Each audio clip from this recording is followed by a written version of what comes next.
ఇప్పుడే జీ5 app download చేయండి. చూడండి మీ ఫేవరెట్ టీవీ షోస్ ఎప్పుడైనా ఎక్కడైనా. బాబాయ్ వేసుకుంటాడులే పిన్ని.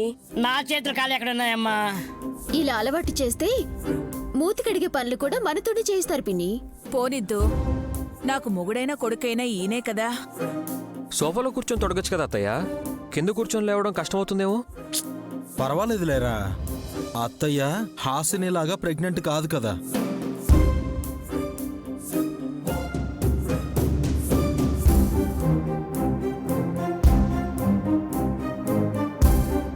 రే, నైనిని మర్చిపోయావేంటి? తను కూడా గుణవతి, శీలవతి, సౌందర్యవతి, అన్నింటికీ మించి గర్భవతి. ఏంటత్తయ్యా మా కడుపుల మీద పడ్డారు? ఏ విషయంలోనైనా పర్వాలేదు కాని గర్భం పేరిట సుమన కడుపు మీద కొట్టకూడదు అంటున్నాను. అర్థం కాలేదమ్మా. మనసులో ఒకటి పెట్టుకుని బయటికి ఇంకోలా మాట్లాడుతున్నారు అనిపిస్తుంది. ఏదైనా ప్రాబ్లమా? డమ్మోడమ్మ, డమరుకం మాట్లాడకుండా ఉందేంటి మమ్మీ?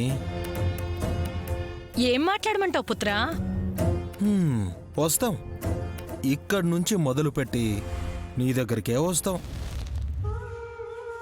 విషయం పెద్దగానే ఉన్నట్టుంది.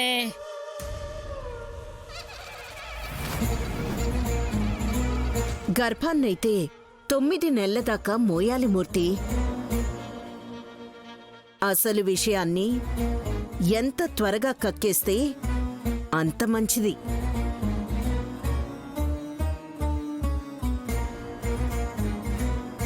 మాకొచ్చే వాంతుల్లాగా అని అంటారు. మీకెందుకు వాంతులొస్తాయి? తెలియనట్టు అడుగుతారేంటండి? కడుపుతో ఉన్నప్పుడు 2-3 నెలలు వాంతులవ్వడం, వికారంగా అనిపించడం, పులుపు తినాలి అని అనుకోవడం వెరీ కామన్ యునో. మరి ఎందుకు అడగట్లేదు? మామిడికాయ సీజన్ కాదనుకోకండి, కొరుకుతానంటే తెప్పిస్తాం.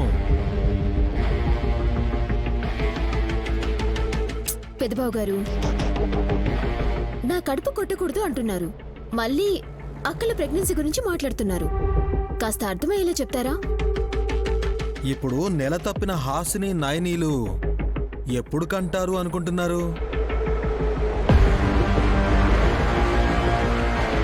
ఇంకో 4 రోజుల్లో డేట్ ఎస్టిమేట్ చేసి చెప్పొచ్చన్నయ్య. సారీ విశాల్, ఈసారి చెప్పలేదు. మీరే కాదు, డాక్టర్స్ కూడా.